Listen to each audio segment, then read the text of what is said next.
자, 오늘 말씀 보도록 하겠습니다. 창세기 4장 1절에서 9절 말씀입니다. 창세기 4장 1절에서 9절 말씀입니다. 제가 한 절 읽고 여러분들이 한 절 읽도록 하겠습니다. 아담이 그의 아내 하와와 동침하매 하와가 임신하여 가인을 낳고 이르되 내가 여호와로 말미암아 등남하였다 하니라.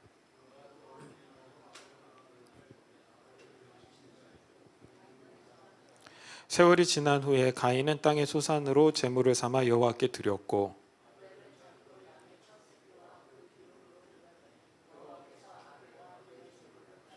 가인과 그의 제물은 받지 아니하신지라 가인이 몹시 분하여 안색이 변하니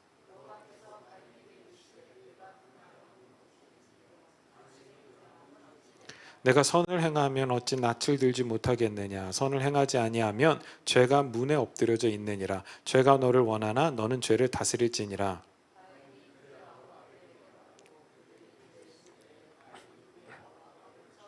같이 읽겠습니다. 여호와께서 가인에게 이르시되 내 아우 아벨이 어디 있느냐. 그가 이르되 내가 알지 못하나이다. 내가 내 아우를 지키는 자니이까. 아멘. 자, 오늘은 창세기 강의 22번째 시간으로 두 후손이라는 주제를 가지고 하나님의 말씀을 살펴보도록 하겠습니다.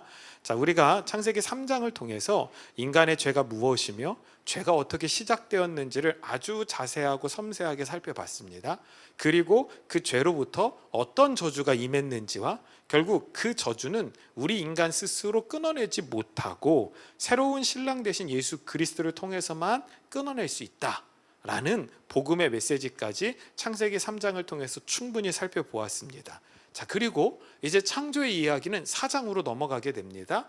자, 이 4장에 들어서면서 하나님께서 3장에서 말씀하신 구원의 내용이 어떻게 실현되어 가는지를 잘 그려주는 장면들이 나옵니다. 자, 저주까지 나왔고요. 그 저주를 어떻게 회복할 수 있는지까지 설명하셨잖아요. 4장부터는 뭐가 시작돼야 돼요? 그 저주의 회복이 어떻게 시작되는가, 그 이야기가 진행이 돼야 돼요. 그런데 우리가 알다시피 창세기 4장은 누구의 이야기예요? 가인과 아벨의 이야기잖아요. 자, 이걸 우리가 복음으로 풀어내는 거예요. 자, 창세기 3장에 보면 하나님께서 하와와 뱀을 저주하시면서 등장시킨 존재의 이름이 있어요. 그게 뭐예요? 후손이에요. 한번 따라합시다. 후손. 그렇죠? 3장 15절 봅시다. 내가 너로 여자와 원수가 되게 하고 내 후손. 그러니까 뱀의 후손이 나오죠. 뱀의 후손, 내 후손도 여자의 후손과 원수가 되게 하리니 여자의 후손은 내 머리를 상하게 할 것이요 너는 그의 발꿈치를 상하게 할 것이니라. 자, 후손이 등장하는데 그 후손이 하나는 여자의 후손이고 다른 하나는 뱀의 후손이라고 나온다라는 거예요. 자, 그렇다면 여자의 후손과 뱀의 후손에 해당되는 후손들이 이제 창세기 4장에서부터 세상에 등장해야 될 거 아니에요. 그게 이제 등장하기 시작하는 거예요. 그게 무슨 얘기라고요? 가인과 아벨의 이야기라는 거예요. 자, 이렇게 생각해 보신 적은 없죠? 예. 그래서 때로는 설교자가 필요하기도 해요. 개인 묵상도 필요하지만.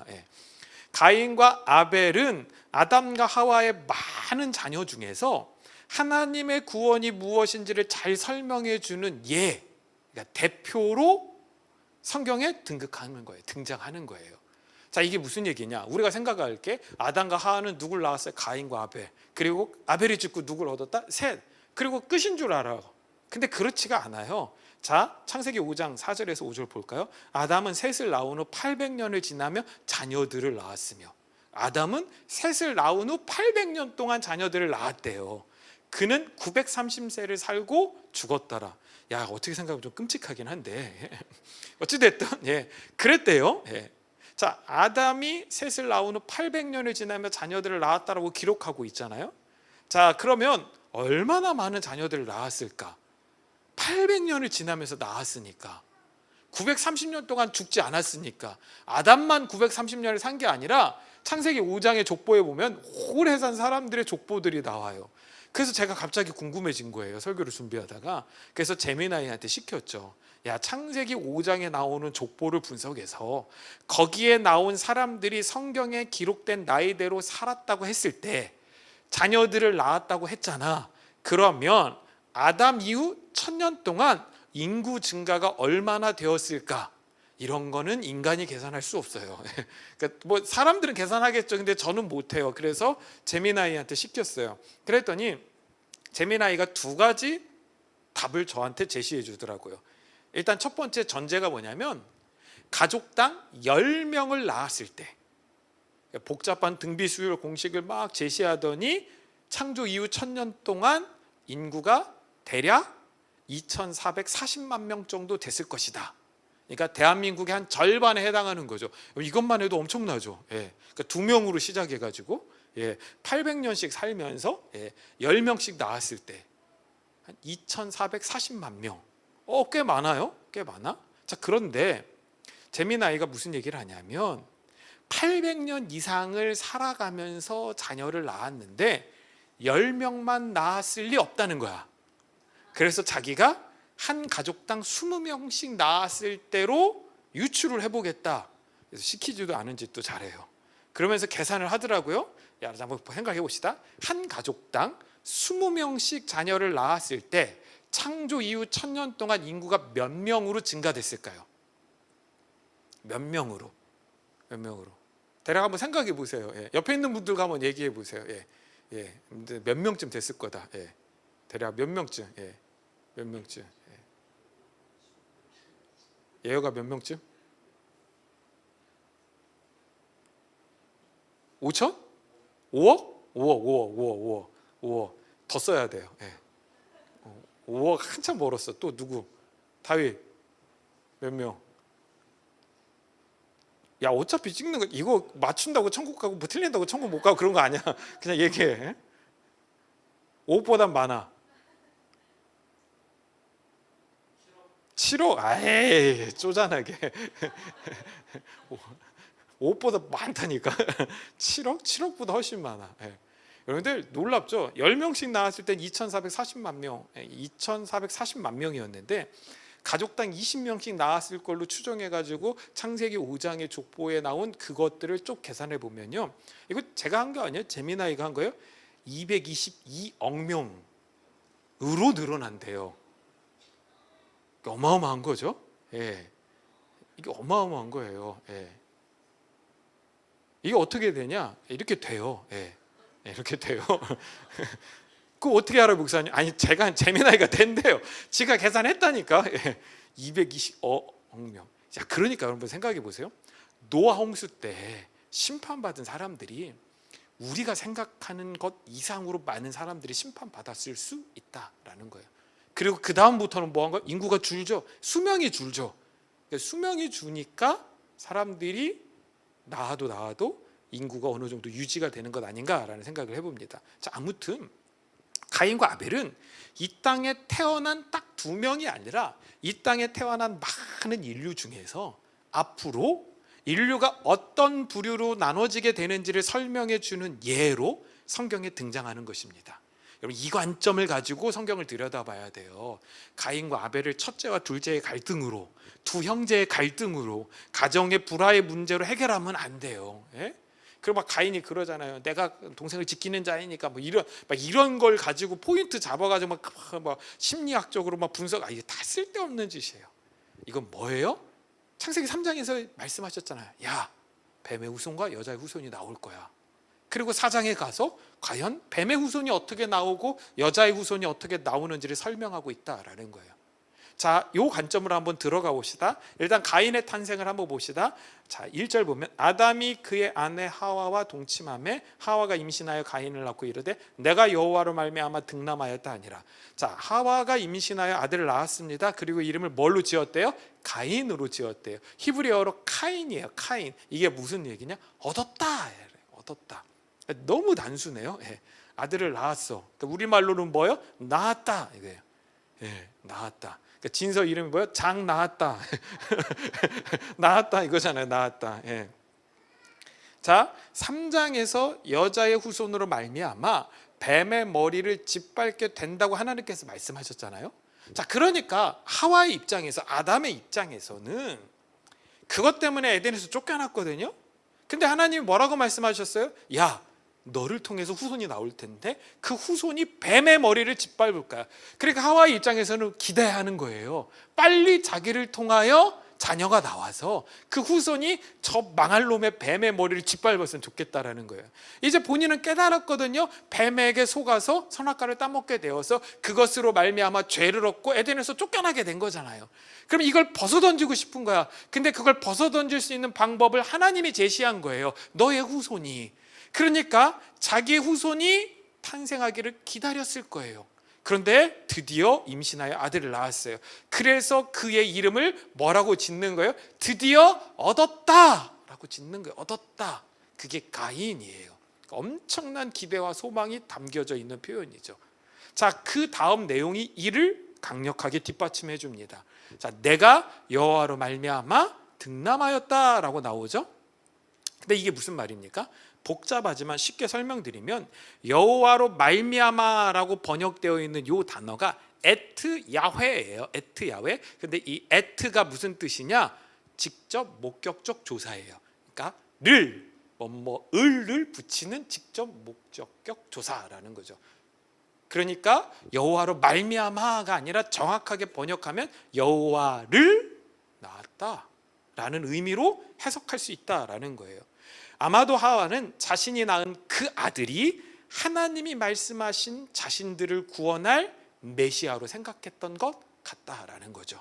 그래서 내가 드디어 얻었다, 내가 드디어 우리를 구원할 하나님 곧 메시아를 낳았다라고 고백했던 것 같습니다. 하지만 우리가 결과론적으로 알고 있듯이 가인은 여인의 후손이 아니었습니다. 서론 부분에서 이미 말씀드렸듯이 아담과 하와 이후로 인류는 여인의 후손 아니면 뱀의 후손으로 나눠집니다. 자, 뱀의 후손에 대한 다른 정의가 필요치는 않아요. 왜요? 예수님께서도 이미 말씀하셨거든요. 이 독사의 자식들아. 또 그리고 뭐라고 말씀하셨어요? 너희 아비 마귀라고 했으니까 뱀의 후손은 마귀의 후손. 그러니까 인류 대부분이 거기에 해당되는 거예요. 그렇다면 여자의 후손이 무엇인지를 정의 내리면, 정확하게 짚고 넘어가면 뱀의 후손과 여자의 후손이 명확하게 구분될 거라고 생각이 듭니다. 자, 성경이 어떻게 표현하는지 봅시다. 갈라디아서 3장 16절 같이 한번 읽겠습니다. 이 약속들은 아브라함과 그 자손에게 말씀하신 것인데 여럿을 가리켜 그 자손들이라 하지 아니하시고 오직 한 사람을 가리켜 내 자손이라 하셨으니 곧 그리스도라. 아멘. 바울이 말하잖아요. 야, 성경에서 말하고 있는 그 후손, 자손 그 이야기가 여럿을 가리켜서 말하는 게 아니야. 딱 한 사람이야. 그게 단수야. 그게 누구라고요? 예수 그리스도다라고 아주 간단하고 심플하게 정리를 해버립니다. 하나님께서 아브라함과 그 자손에게 계속 후손에 대한 이야기를 하셨는데 그건 여러분들이 다양하게 해석할 수 있는 것이 아닙니다. 이건 이미 정해졌습니다. 예수 그리스도입니다. 그렇다면 여인의 후손으로 오신 예수 그리스도, 그분 한 분이잖아요. 그분만이 유일한 후손이에요. 근데 성경은 그분을 믿고 그분을 통하여 구원의 대열에 동참하게 된 성도들을 성경에서 뭐라고 불러요? 하나님의 아들들, 그렇죠? 하나님의 자녀라고 부르잖아요. 그러니까 저와 여러분들도 성도로, 교회로 하나님 앞에 설 때 저와 여러분들은 하나님 앞에 여인의 후손에 해당된다라는 거예요. 아멘? 성경이 그걸 이야기를 해주는 거예요. 자, 여인의 후손은 뭘 할 수 있다겠어요? 뱀의 머리를 짓밟을 수 있다겠잖아요. 자, 그래서 예수님께서 제자들을 둘씩 보내는 장면, 그게 어디 나와요? 누가복음에도 나오고 마가복음에도 나옵니다. 우리 누가복음 9장을 봅시다. 1절 2절 예수께서 12제자를 불러 모으사 모든 귀신을 제어하며 병을 고치는 능력과 권위를 주시고 하나님 나라를 전파하며 앓는 자를 고치게 하려고 내보내시며. 자, 예수님께서 제자들을 불러 모으고 그들에게 능력을 주세요. 자, 그럼 그 능력을 받은 사람들은 누구라는 거예요? 여인의 후손이에요. 다른 사람은 못 받아요. 왜요? 그 여인의 후손들이 그 능력을 받아서 뭐 한다고요? 귀신을 제어한대요. 아멘? 그 마귀, 귀신, 사탄을 이길 수 있고 그걸 짓밟을 수 있는 건 누구만 가능하다고요? 여자의 후손만 가능하니까. 그러니까 여자의 후손은 단수 예수 그리스도를 가리키지만 그분으로 끝나는 게 아니라 그분으로부터 파생된 구원받은 믿음의 성도들 역시 여자의 후손으로 모든 마귀와 사탄을 짓밟을 수 있는 하늘의 권능을 가진 자들이 되는 줄로 믿습니다. 그러니까 여러분들 귀신 무서워하지 말라고요. 제가 말씀드리잖아요. 귀신이 할 수 있는 것 아무것도 없어. 그러니까 귀신 따위는 무서워하는 게 아니야. 예. 누가 무섭다고요? 내 옆에 있는 그 사람이 무서운 거지 사람이 무섭지, 그쵸? 예. 귀신이 칼로 찔러요? 안 찔러요. 여러분이 뭐 영화 같은 데서 봐가지고 막 갑자기 뭐 귀신이 빙의해가지고 뭐 칼 들고 설치, 여러분 그런 거 별로 없어요. 여러분들 그런 거에 현혹되지 마십시오. 행여 그런 일들이 일어나더라도 하나님의 백성은 건드릴 수가 없어요. 아멘? 왜? 하나님의 택하신 자들이기 때문이에요. 그러니까 제가 왜 이렇게 성경을 해석해 나가냐면, 보세요. 그거 하나를 가지고 예수님이 제자 둘을 보내면서 그들에게 귀신을 제어하는 능력을 주신 것까지 해석이 되죠. 자, 이건 무엇을 설명하냐면 성경의 모든 예 중에서 하나라도 이 원리, 예수 그리스도를 중심으로 펼쳐지는 원리에서 벗어날 수 없다라는 거예요. 만일 벗어나면 성경의 진리가 깨지게 되어 있어요. 그러니까 그 원리를 우리는 분명히 이해하고 성경을 묵상해 나가야 될 줄로 믿습니다.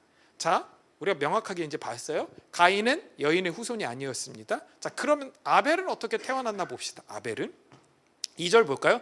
그가 또 가인의 아우 아벨을 낳았는데 아벨은 양치는 자였고 가인은 농사하는 자였더라. 자, 아벨이라는 이름의 뜻이 뭐냐면 헤벨인데, 이게 뭐냐? 입김, 수증기, 허무, 헛됨이야. 아니, 첫째 이름은 나았다 이러더니만 둘째는 허무하다 이렇게 짓는 게 어딨냐고. 그러니까 진명이는 장허무야. 진서는 장 나았다, 진명이는 장허무. 아벨 허무예요. 자, 이게 무슨 얘기예요? 가인을 낳으면서 기대했잖아요. 근데 알게 된 거예요. 아, 하나님의 약속하신 후손인 줄 아는데 그게 아닌 거야. 그러니까 둘째 아들을 낳고는 이름을 뭐라고요? 야, 이거 의미 없어, 허무해, 이렇게 지은 거야. 그러니까 아담과 하와도 참 거시기해요. 어떻게 자녀들이 이름을 이렇게 짓냐고. 이 헤벨이라는 단어가요, 가장 많이 쓰여진 성경에 딱 한 구절이 있어. 그러니까 거기에 막 몰빵해서 들어가 있어. 그게 어디냐? 전도서 1장 2절. 전도자가 이르되 헛되고 헛되며 헛되고 헛되니 모든 것이 헛되도다. 자, 이걸 제가 히브리어로 읽어드릴까요? 하벨 하발림 아마르 코헬렛 하벨 하발림 하콜 하벨이에요. 자, 여기서 하벨 하발림 이게 나오잖아요. 하벨이 뭐냐면 헤벨의 단수형이고 하발림이 헤벨의 복수형이야. 그러니까 헛되고, 단수도 헛되고, 모든 것도 헛되고, 헛되고 모든 것이 헛되고, 헛되고 모든 것이 헛되고. 그러니까 무려 이 한 절에 요 하벨, 헤벨 이 단어가 5번 이상 반복해서 사용되어지고 있어요. 우리 인생이 그와 같아요. 예. 저와 여러분들의 인생이 헛되고 헛되고 헛된 것을 깨닫기 시작할 때 이 지상의 의미가 없고 하늘의 소망을 두는 자들이 될 줄로 믿습니다. 그러니까 아벨은 이 세상에 아무것도 아닌 자로 온 것입니다. 아무것도 아닌 자로 온 거예요.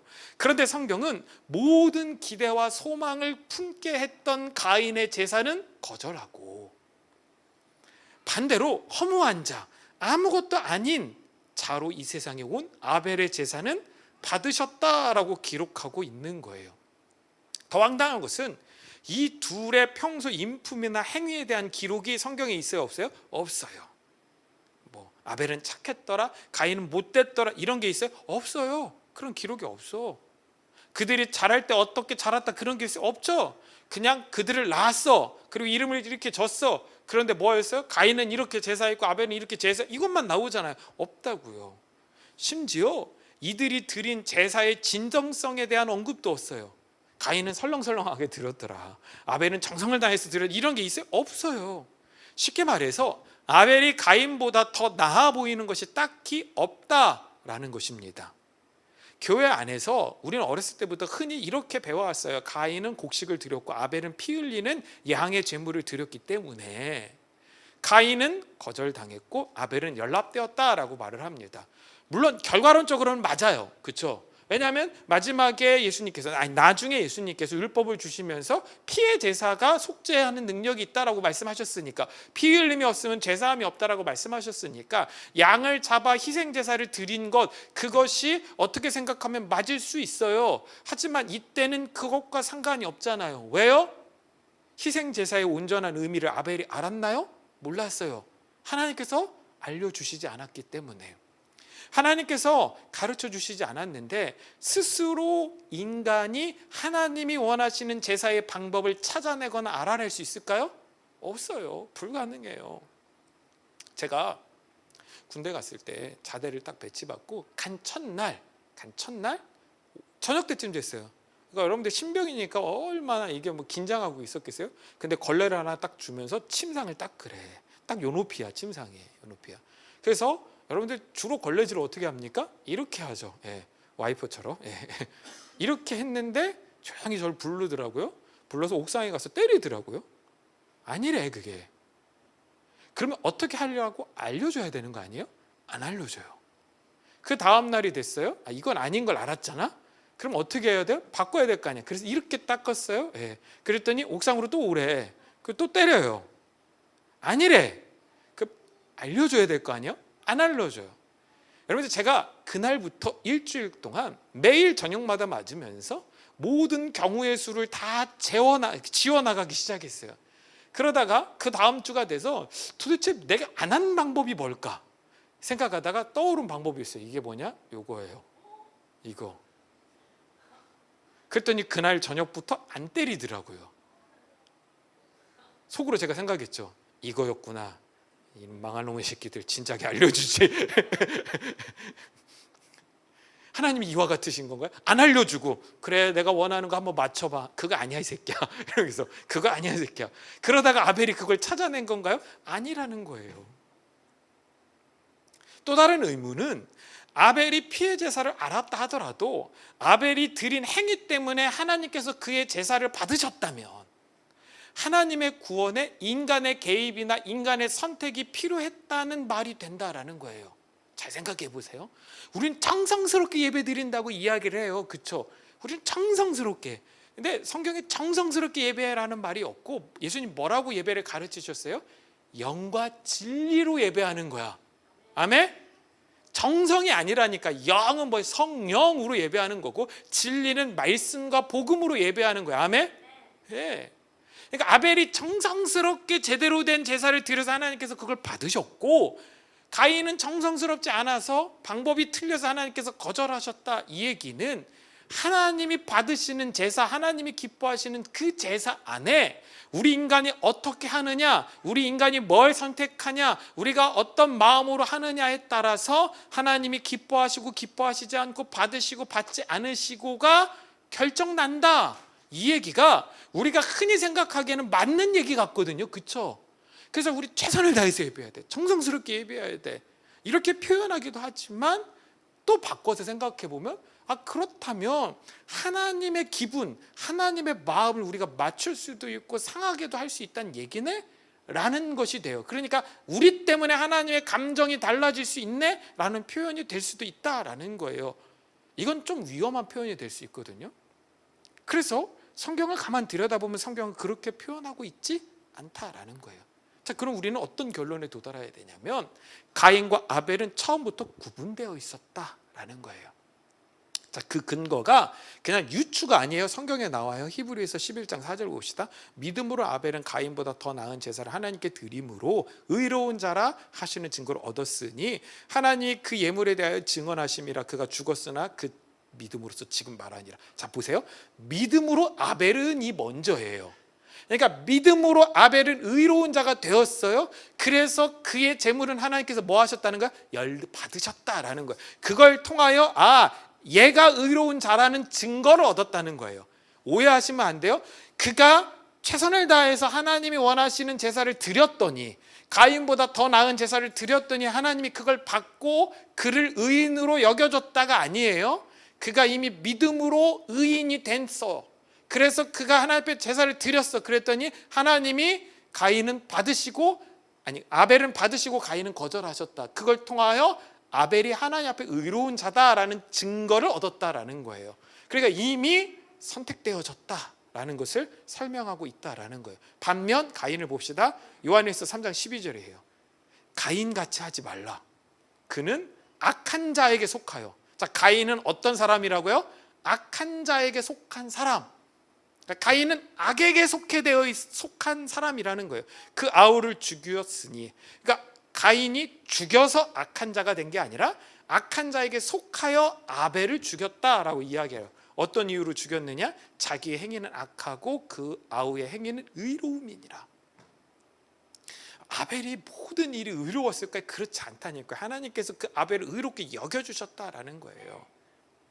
여러분들이 이걸 어떻게 받아들이실지는 잘 모르겠지만 적어도 예수님의 제자들은 분명히 가인은 뱀의 후손, 아벨은 여자의 후손, 여인의 후손이라는 공식을 가지고 성경을 기록하고 있었다라는 거예요. 자, 그러면 예수님의 제자들은 누구로부터 이 이야기를 들었을까요? 당연히 예수님으로부터 들었겠죠. 그래서 가인은 악에게 속한 자야, 아벨은 믿음으로 의롭게 된 자야. 아멘? 이 구분을 가지고 있었다라는 거예요. 자, 제가 이 표현까지는 쓰기 싫은데 이걸 신학적으로 선택과 유기라고 하는 거예요. 예. 선택과 유기. 이게 누구의 표현이요? 칼뱅의 표현이에요. 장로교 표현이라고요. 저는 감리교 목사인데 감리교에서는 이렇게 안 가르치거든요. 예? 이렇게 안 가르쳐. 근데 어쩔 수 없어. 요한웨슬리 목사님은 이걸요 그냥 이렇게 표현해요. 은혜라고 표현해요. 더 그레이스, 은혜라고 표현을 해요. 근데 더 은혜라는 영역이 너무 커. 그래서 요한웨슬리 목사님은 죄를 깨닫게 하시는 은혜. 그러니까 우리가 죄를 스스로 깨닫는 게 아니라 그걸 깨닫게 하시는 은혜라. 그 얘기는 결국 무슨 얘기예요? 선택하셨다. 그러니까 죄를 깨닫게 하시는 은혜, 회개케 하시는 은혜, 칭의하시는 은혜, 중생하게 하시는 은혜. 그래서 다 은혜를 쓰거든요. 근데 이걸 너무 광범위하게 은혜를 갖다 붙이니까 설명하기가 참 난해. 그래서 가장 간단하게 설명할 다른 방법을 찾았는데 이미 칼뱅이 선택과 유기라는 단어를 선택해버려서 선택할 단어가 없어. 천재야. 아주 명확한 단어가 선택과 유기예요. 근데요, 사실 이거요, 장로교 바탕으로 자라고 신학하신 분들은 이걸 못 가르쳐요. 왜냐하면 그분들은 어려서부터 그냥 자연스럽게 그게 체득되었고 배워왔기 때문에 막상 성경적으로 이게 왜 그런데? 라는 질문을 하면 잘 설명을 못해요. 그렇잖아요. 저와 여러분들 한국어를 어려서부터 그냥 쓰잖아요. 그래서 여러분 문법 알아요? 한국어 문법 잘 모르잖아요. 그냥 쓰는 거지. 외국인들이 물어볼 거 왜 그렇게 쓰는데? 야, 그냥 써. 이거지. 이걸 우리가 설명할 수 있어요? 못해요. 그래서 영어도 그러니까 원어민처럼 외국 가서 그냥 영어를 자연스럽게 체득하면 되는데 영어의 문법을 배우려면 영어 문법은 누가 잘 가르쳐? 한국 사람들이 잘 가르쳐. 예. 그걸 문법으로 배웠으니까 가르치고 설명할 수가 있는 거예요. 왜 그렇게 되는지를 설명해 줄 수 있는 거예요. 제가 감리교 목사잖아요.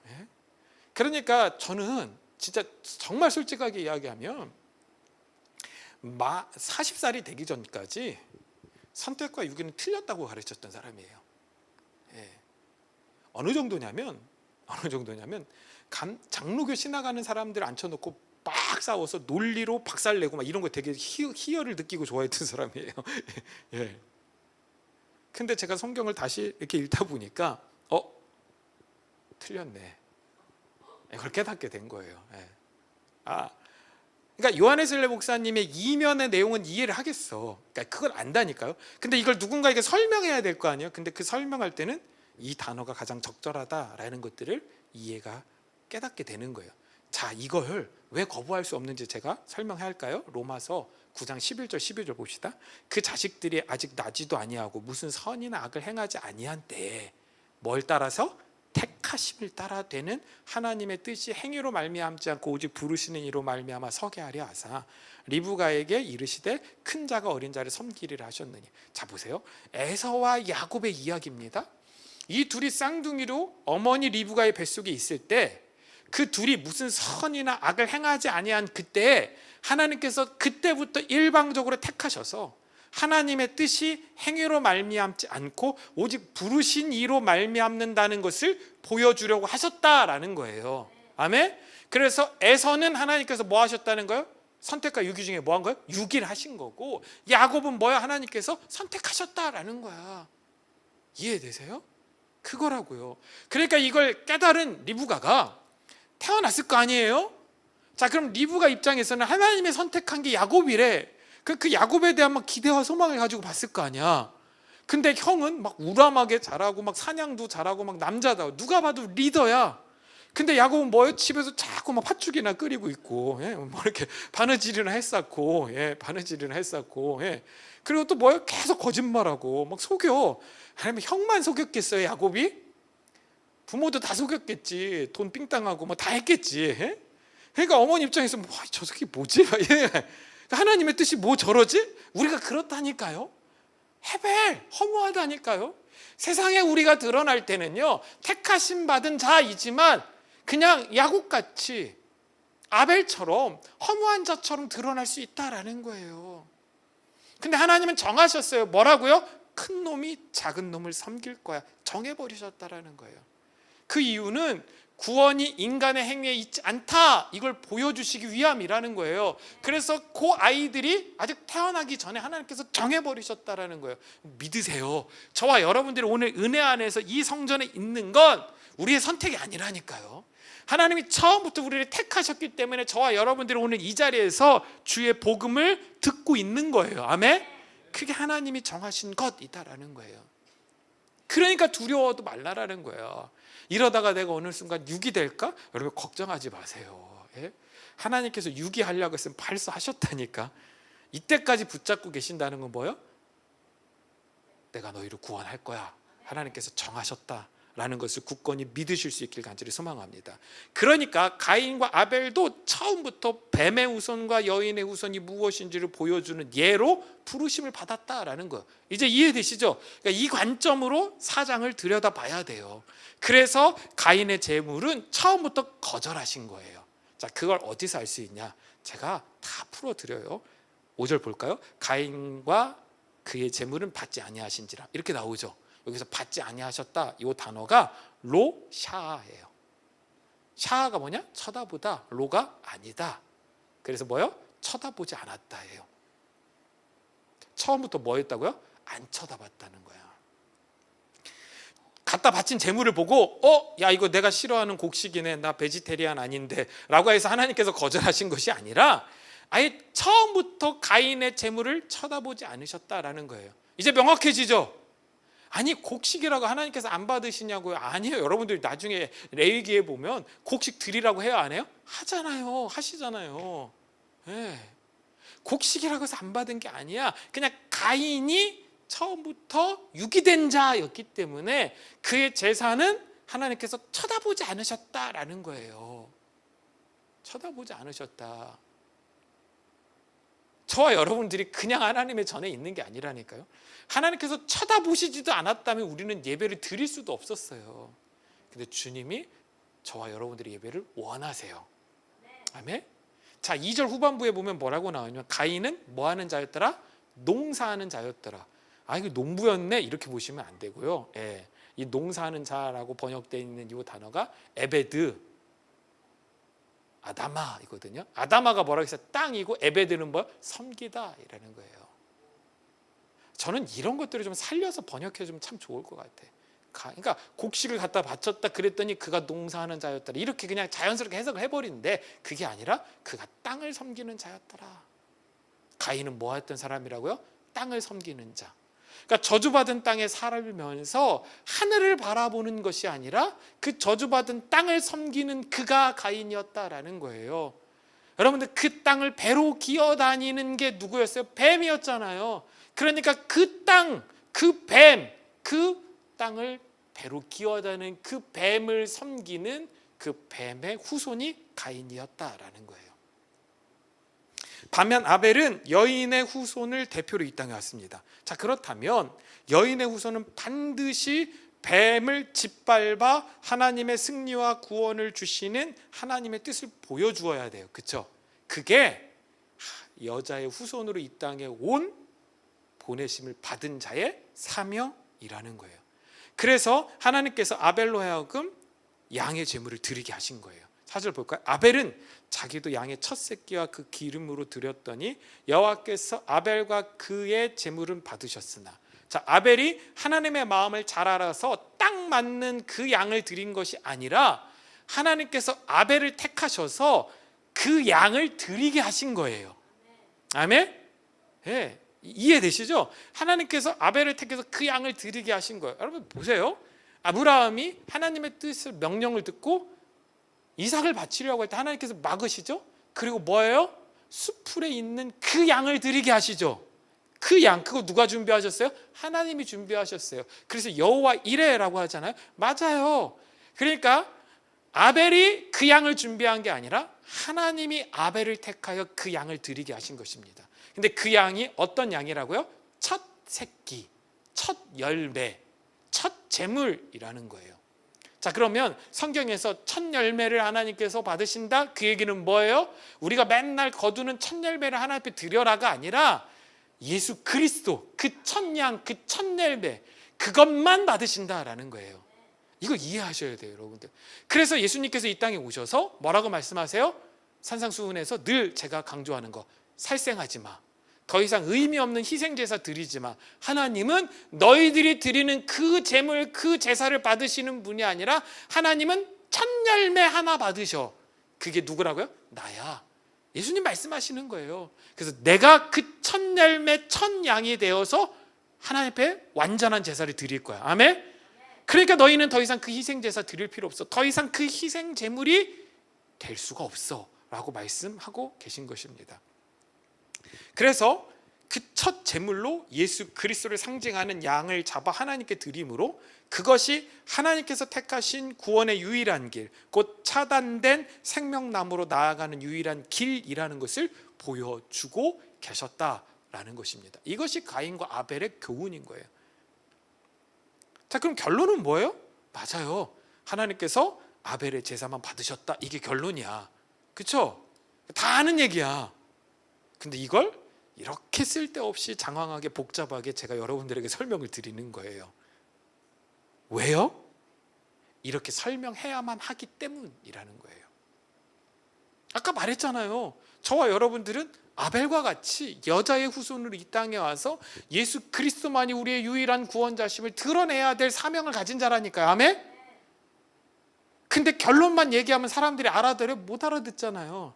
그래서 우리는 이 일들이 왜 예수로 결론 날 수밖에 없는지의 과정을 성경을 통해서 알아야 되고 그걸 설명할 수 있어야 한다라는 거예요. 자, 왜 이렇게 꼭 설명해야만 하는지 마지막으로 제가 보여드릴게요. 마태복음 23장 34절 35절입니다. 그러므로 내가 너희에게 선지자들과 지혜 있는 자들과 서기관들을 보내매 너희가 그 중에서 더러는 죽이거나 십자가에 못 박고 그 중에서 더러는 너희 회당에서 책찍질하고 이 동네에서 저 동네로 따라다니며 박해하리라. 그러므로 의인 아벨의 피로부터 성전과 제단 사이에서 너희가 죽인 바라가의 아들 사가랴의 피까지 땅 위에서 흘린 의로운 피가 다 너희에게 돌아가리라. 자, 이게 무슨 말이냐? 예수님 말씀하시는 거예요. 하나님께서 선지자들과 지혜 있는 자들과 서기관들을 너희에게 보내셨어, 이거예요. 왜요? 예수 그리스도가 누군지 설명하려고 보내셨다라는 거예요. 그런데 너희가 그들을 죽이고 십자가에 못 박아 피 흘리게 했다라는 거예요. 근데 그 시작이 누구부터라고요? 아벨의 피부터였다라는 거예요. 아벨은 그냥 이 땅에 온 게 아니라 형과 갈등을 벌이다가 어느 날 그 형이 던진 돌에 맞아 죽은 게 아니라 아벨은 처음부터 여자의 후손으로 이 땅에 와서 그 사명 감당하는 거예요. 어떤 사명? 예수 그리스도의 보혈만이 우리를 구원합니다. 그래서 하나님께서 그로 하여금 그 첫 새끼 양을 잡아 드리게 하신 거예요. 아멘? 그리고 그걸 하나님께서 받으심으로 봐라, 나는 예수라는 그 어린 양의 첫 열매만 내가 받을 거야. 그 첫 제사만 내가 받을 거야 라는 것을 보여준 거예요. 그랬더니 세상이, 뱀의 후손들이 반란을 일으키는 거예요. 말도 안 돼. 내 제사도 받아줘 라고 하면서 그 예수 그리스도를 증언하는 아벨이라는 하나님의 선지자를 돌로 쳐 죽이더라. 그래서 그 첫 아벨의 죽음의 피로부터 마지막 선지자의 피까지 모두 다 그들은 하나님께서 당신의 뜻을 이 땅 가운데 설명하기 위하여 보낸 선지자, 지혜 있는 자, 서기관들이더라 라고 말씀하고 있다라는 거예요. 이해되세요, 여러분들? 이제 어떻게 가인과 아벨을 해석하고 받아들여야 될지가 보이시죠? 그러니까 창조 이야기는 그러니까 단순한 창조를 설명하는 이야기가 아니에요. 거기에 모든 구원의 원리들이 다 들어있다라는 것입니다. 그러니까 그가 드린 제물 역시 예수 그리스도의 첫 열매, 첫 제물, 첫 제사, 곧 완전한 단 한 번의 제사를 설명해 주는 도구로 하나님께서 연락하신 것입니다. 하나님이 원하시는 것은 그 첫 열매, 그거 하나 원하시는 거예요. 그 첫 열매, 그 첫 제물이 바로 예수 그리스도고, 그분만이 우리의 유일한 구원자 되시는 줄로 믿습니다. 또한 아벨과 같이 이 땅에 살면서 하나님의 은혜로 예수 그리스도를 발견하고 예수 그리스도를 전하다가 죽는 사람들을 성경은 뭐라고 부르냐고요? 선지자라고 부르는 거예요. 자, 그러면 저는 선지자일까 아닐까요? 저는 선지자예요. 네. 그래서 저는 이제 부끄럽지 않아요. 전 선지자의 사명을 살다가 그렇게 돌에 맞아 죽을 거예요. 여러분들은 선지자이십니까? 제가 오늘 여러분들에게 던지고 싶은 질문이에요. 각자가 알아서 대답하세요. 내가 예수 그리스도의 십자가만을 전하고 있는가? 그거예요. 선지자의 조건은 그거예요. 내가 예수 그리스도의 십자가만을 전하고 있는가 아닌가? 깊이 생각하고 깊이 판단해 볼 수 있는 저와 여러분들 되실 수 있게 간절히 바랍니다. 말씀을 정리하겠습니다. 창세기 3장에서 여인의 후손과 뱀의 후손이 나누게 된다라고 말씀하신 후에 바로 창세기 4장에 와서 여인의 후손을 대표하는 아벨과 뱀의 후손을 대표하는 가인의 등장이 시작됩니다. 아벨은 믿음으로 의롭다함을 입어 그의 제물로 예수 그리스도를 나타냅니다. 그렇게 세상 속에 예수 그리스도를 드러내고 증거하는 선지자로 살아가다가 결국 돌에 맞아 죽게 됩니다. 성경은 그와 같은 아벨의 삶이 성도의 삶이라고 우리 가운데 이야기를 해줘요. 참 성도는 반드시 자신의 삶에 예수 그리스도의 십자가의 흔적을 남기고 증언하게 되어 있습니다. 그것으로 말미암아 때로는 핍박당하고 때로는 돌에 맞아 죽기도 합니다. 그래서 성경은 성도의 모든 삶이 증인의 삶이고 성도의 모든 죽음이 순교라고 말을 하고 있어요. 그래서 바울은 살아도 주를 위하여 살고 죽어도 주를 위하여 죽는다, 사나 죽으나 우리가 주의 것이다 라고 이야기를 해주고 있어요. 왜요? 처음부터 저와 여러분들은 주의 것으로 세상에 보내심을 받았기 때문인 거예요. 그게 하나님의 선택이에요. 거기서 우리는 벗어날 수 없어요. 그러니까 우리는 그걸 받아들여야 돼요. 우리의 운명과 사명처럼. 그렇지, 나는 이 세상에 허무한 존재로 왔지만 이 허무한 존재, 비어있는 존재로 예수 그리스도를 발견하고 모든 것이 채워졌기 때문에 내가 전할 수 있는 건 예수라는 그 이름밖에 없고 내가 증거를 삼을 수 있는 건 그분의 십자가밖에 없구나. 아, 그렇구나. 내가 이 땅 가운데 하나님이 보내신 선지자로 왔구나 라는 것을 깨닫는 거예요. 이 한 주 그걸 깨닫고 진리로 무장하여 정말로 세상에 나가 부지런히 주의 복음을 전하는 주님의 자녀들이 되실 수 있기를 간절히 소망합니다. 하나님, 오늘 우리가 창세기 4장을 통하여 분명하게 가인과 아벨, 뱀의 후손과 여인의 후손이 어떻게 이 세상 속에 나타나게 되었는지를 보았습니다. 하나님께서 정말로 택하지 않은 그들의 제사를 받지 않으시고 하나님 택한 자들의 예배와 제사를 받고 택한 자들을 하나님께서 구원해 나가시며 그들의 입술을 통하여 예수 그리스도만이 유일한 구원의 길이라는 복음을 전하게 하는 선지자의 삶을 살게 하신다라는 것을 다시 한번 살펴보게 되었습니다. 하나님, 우리를 선지자로 부르신 걸 믿습니다. 하나님, 우리가 선지자의 사명을 감당하게 하여 주시옵소서. 이 대한민국이 이 시국 가운데 하나님, 이 나라 가운데 많은 아벨과 같은 선지자들을 일으켜 주셔서 하나님, 그들이 피 흘리기까지 주의 복음을 들고 싸워 나갈 수 있는 주의 자녀들 되게 하여 주시고 하나님, 그렇게 우리가 선지자의 사명을 온전히 깨닫고 감당해 나갈 때 주님이 제자들에게 주셨던 그 능력, 그 성령의 기름 부으심을 우리에게 부어주셔서 우리가 사역하고 우리가 행하고 우리가 최선을 다하여 주의 복음을 전하는 주의 백성들, 자녀들 될 수 있도록 주님 역사해 주시고 인도하여 주시옵소서. 하나님, 주의 제단에 귀한 예물 드려오니 이 예물 하나하나 하나님께서 받으시고 하늘의 능력과 권능과 은혜와 은사와 충만함으로 채워 주시옵소서. 이제는 우리 주 예수 그리스도의 십자가의 은혜와 하나님 아버지의 무한하신 사랑하심과 성령의 인도하심이 주의 전에 나와 기도하고 예배하는 주님의 자녀들 머리 위에 지금부터 영원토록 함께 하시기를 간절히 축원하옵나이다.